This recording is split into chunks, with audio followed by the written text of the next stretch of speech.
अस्सलाम वालेकुम to my lovely YouTube viewers and my lovely subscriber. आज मैं आपके लिए लेकर आई हूँ सरसों का साग विद अ मल्टीग्रेन्स रोटी। तो हमने लिया है इसके लिए 500 ग्राम यानी कि आधा किलो सरसों का साग, 200 ग्राम पालक, 150 ग्राम मेथी, 250 ग्राम बथुआ और 50 ग्राम लिया है हमने चने का साग। ये सभी हमने अच्छे से काट कर इस तरह से धोकर पानी में निचोड़ कर रख लिया है और कुछ इस तरीके से काटा है हमने। आप देख सकते हैं कुछ इस तरीके से काट कर हमने इसको अच्छे से धोकर रखा है। तो चलिए अब हम इसको ट्रांसफर कर लेते हैं अपने कुकर में। हमें सिर्फ इसको अभी टेंडर करना है एक विसिल लगा के। अभी जो मोटा मसाला है हम वो वाला मसाला इसमें ऐड करेंगे। तो जैसे कि मैंने डाल दिया है इसमें 5 से 6 मैं डालूंगी इसमें लहसुन के जवे, कुछ इस तरीके से छील कर डाले हैं मैंने। और डालूंगी मैं 1 इंच की इतनी बड़ी अदरक। यह हम बाद में जब मिक्सी के जार में इसमें चलाएंगे तो ये अच्छे से पिस जाएगी। तो इतनी बड़ी साइज की, बहुत बड़े साइज की नहीं थी, छोटे साइज की अनियन चॉप करके डाल दी है। 2 कश्मीरी मिर्ची डाली हैं। इसमें ज्यादा तेज दरफ नहीं होता। दरफ यानी कि इसमें जो मिर्ची होती हैं वो मिर्ची नहीं होती, बस ये कलर के लिए होती है। तो 1 टेबलस्पून डाल दिया मैंने यहाँ पर नमक और इसको लिड लगाकर 1 से 2 विसिल आने देंगे। और आराम से जब इसमें 2 विसिल आएगी तो अपना प्रेशर अपने आप से रिलीज होने देंगे और फिर इसको खोल कर देखेंगे। तो आप देख सकते हैं कुछ इस तरीके से हमारा ये साग अच्छे से टेंडर हो चुका है। मैंने चेक कर लिया, इसमें पानी नीचे तले में है। तो बाकी यह पानी उसी कुकर में थोड़ा सा छोड़कर या फिर इसी में डाल लेंगे हम जार में। आप देख सकते हैं इस तरीके से मिक्सी के जार में ट्रांसफर करके हम सारा साग पीस लेंगे। ज्यादा बारीक नहीं करेंगे, सिर्फ कुछ इस तरीके का रहने देंगे। छोटे छोटे से चंक्स भी होने चाहिए, इसी से हमारा साग बिल्कुल ट्रेडिशनल वाला बनकर तैयार होगा। तो ये सारा जो हमने मिक्सी में पीसा था वो ट्रांसफर कर लेंगे उसी कुकर में जिसमें हमने इसे बॉईल किया था। तो अब इसके लिए हम तैयार करते हैं आलन, जो एक मस्ट चीज है इसमें टेस्ट के लिए और इसकी कंसिस्टेंसी के लिए बहुत ही अच्छी रहती है। मैंने ले लिया है यहाँ पर 3 चम्मच मक्के का आटा। आप इसमें गेहूं के आटे से भी आलन लगा सकते हैं। तो कुछ इस तरीके की कंसिस्टेंसी है इसकी। 1 कप पानी लिया था मैंने इसमें और आप देख सकते हैं अच्छे से ये साग हमारा वापस से गर्म हो गया है। इसे अच्छे से इस तरीके से विस्कर से चला कर बिल्कुल घुमा लिया है मैंने। और अब इसमें ऐड करूंगी वो मक्के का आटा। हमने थोड़ी देर रखा, इसमें जो पानी था वो ऊपर हो गया और मक्के का आटा नीचे बैठ गया है। तो हल्का सा इसको चलाकर इस तरीके से हम इसमें ऐड कर लेंगे इसे। और इसे जब तक पकाएंगे जब तक आपको नहीं लगे कि मक्का का आटा बिल्कुल पक चुका है। अच्छे से पकना चाहिए, कम से कम 8 से 10 मिनट इसको बीच बीच में इसी तरह चलाते रहें। और आप देख सकते हैं 8 से 10 मिनट बाद इसकी हमारे पालक की कंसिस्टेंसी कुछ इस तरीके की है। तो आप देख सकते हैं मैं स्पून से उठाकर दिखा रही हूँ आपको। तो कुछ इस तरीके की कंसिस्टेंसी अब हमारे साग की। तो अब इसके लिए हम तैयार करते हैं तड़के को। तो इसको रख देते हैं साइड और ले लेते हैं पैन। तो इसमें डाल देते हैं 2 टेबलस्पून देसी घी और इसको अच्छे से मेल्ट होने देते हैं और गर्म होने देते हैं। और इसको गर्म होते ही मैं इसमें डाल रही हूँ 1 टेबलस्पून इस तरह से फाइन चॉप प्याज। हल्का सा गोल्डन होने देंगे। जैसे कि आप देख सकते हैं हल्की गोल्डन होनी शुरू हो गई तो इसमें ऐड करेंगे ये 1 टेबलस्पून इस तरीके से बारीक कटा हुआ लहसुन और इसको भी अच्छे से हल्का सा ब्राउन कलर आने देंगे। आप देख सकते हैं ब्राउन कलर आ गया है। तो इसमें 1 टेबलस्पून डाल देंगे जिंजर यानी कि बारीक कटी हुई अदरक और इसे भी अच्छे से भून लेंगे। और जब इन सभी के अच्छे से भूनने के बाद मैं इसमें ऐड कर रही हूँ ये 2 टेबलस्पून टमाटर बारीक कटा हुआ। ये छोटे साइज का टमाटर था और इसमें बारीक टमाटर के साथ साथ मैं इसमें ऐड कर रही हूँ 2 पिंच करीब हमने यहाँ पर नमक ऐड कर दिया है। आप 1/4 टेबल टीस्पून समझें।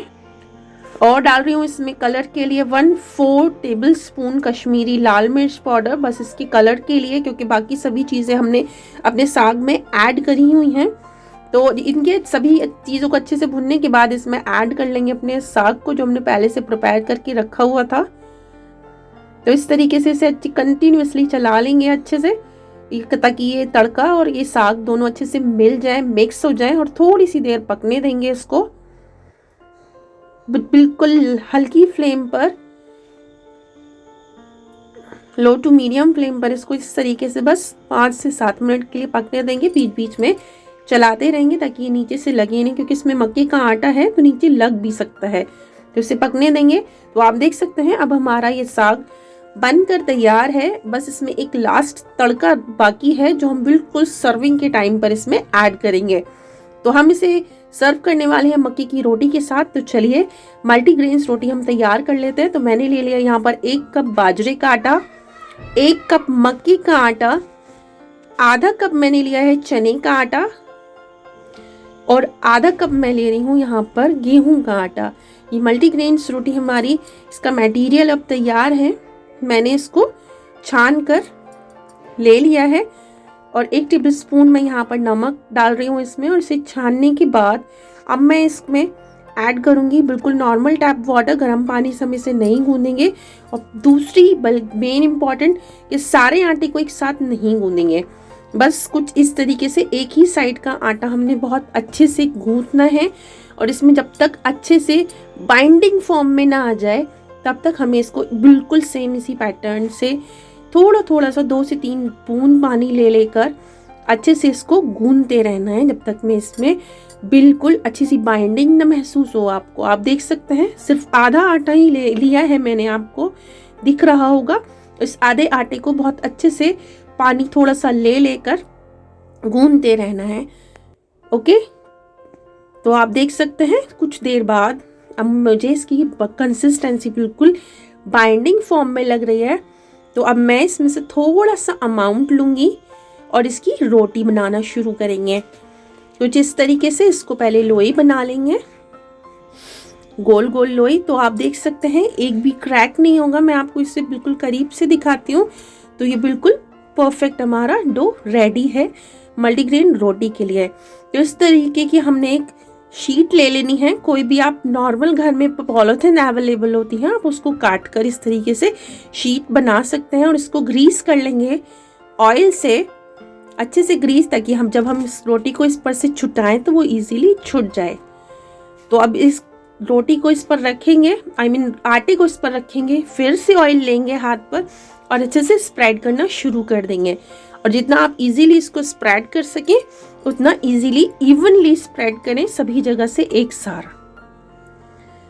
तो आप देख सकते हैं हमारी रोटी जितनी बड़ी हमने करनी थी इवनली स्प्रेड कर चुके हैं हम। तो इस तरीके से बस इसको हाथ पे लेना है और बस इस तरीके से ये बिल्कुल इजीली आ जाएगी। तो आप देख सकते हैं पूरी रोटी अब मेरे हाथ पर है। तो इसको मैं वही ट्रेडिशनल तवे पर बनाऊंगी जो पुराने टाइम में लोहे का घर में तवा होता था। आज के टाइम में नहीं है तो आप नॉन स्टिक पर भी बना सकते हैं। मेरे पास था, मैंने इस पर बनाया। तो आप देख सकते हैं, मैं आपको इसे पलट के दिखाती हूँ। ये देखिए कितने अच्छे से मीडियम टू लो फ्लेम पर ही आपको इसको रोटी को बनाना है, तेज फ्लेम पर ये जल सकती है। तो दूसरी तरफ से भी अच्छे से सिक चुकी है क्योंकि आराम से छूट गई। तो अब इसे बिल्कुल कुछ इस तरीके से सेकेंगे आप तवे पे। हल्का सा मैं आपको दिखाती हूँ, पीछे हटा के बिल्कुल इस फ्लेम पर इसको सेकना है, मीडियम टू लो फ्लेम पर। और बस इतना किनारी ही सेकनी है। आप देख सकते हैं मैंने आपको टर्न करके दिखाया तो कितना प्यारा हमारा पिंकिश कलर की रोटी सिक चुकी है। दूसरी तरफ से भी इसको सेक लेते हैं इसी तरीके से, और दूसरी तरफ से भी सिक चुकी है हमारी रोटी। तो आप देख सकते हैं कितना प्यारा कलर आ चुका है हमारी रोटी का। तो चलिए एक लास्ट वाला तड़का तैयार कर लेते हैं। इसमें डाल दिया मैंने 2 टेबलस्पून घी, और घी को अच्छे से गर्म होने देंगे। 1 टेबलस्पून डाल दिया है भर के मोटा मोटा कटा हुआ लहसुन, और 2 डाली है मैंने यहाँ पर कश्मीरी मिर्चें। ये लास्ट वाला तड़का है हमारा। और फिर से मैंने इसमें 2-3 पिंच करीब हींग ऐड कर दी है यहाँ पर। इसे अच्छे से तड़कने देंगे पूरे तड़के को, और इसको सर्विंग के टाइम पर डालेंगे। तो आप देख सकते हैं हमारी रोटियां भी तैयार हैं। तो हम साग को भी सर्व कर लेते हैं। तो आप देख सकते हैं कितना इजीली, कितना सिंपल वे में हमने अपने साग और मल्टीग्रेन रोटी यानी कि मक्का की रोटी को भी बनाकर तैयार कर लिया है। तो आप देख सकते हैं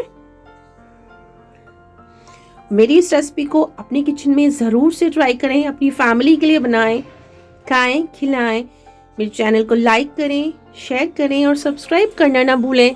और जो लोग नए हैं वो बेल आइकन को ज़रूर दबा लें ताकि मेरे आने वाली हर वीडियो की नोटिफिकेशन उन्हें मिले और सभी को मेरी वीडियो पहली बार फ्री में देखने के लिए मिले। चलती हूँ, दुआ में याद रखिएगा। मिलेंगे अगली किसी इंटरेस्टिंग सी रेसिपी के साथ। तब तक के लिए अल्लाह हाफिज़, शब खैर। रखिएगा अपना और अपने अपनों का ख्याल। Enjoy with your family.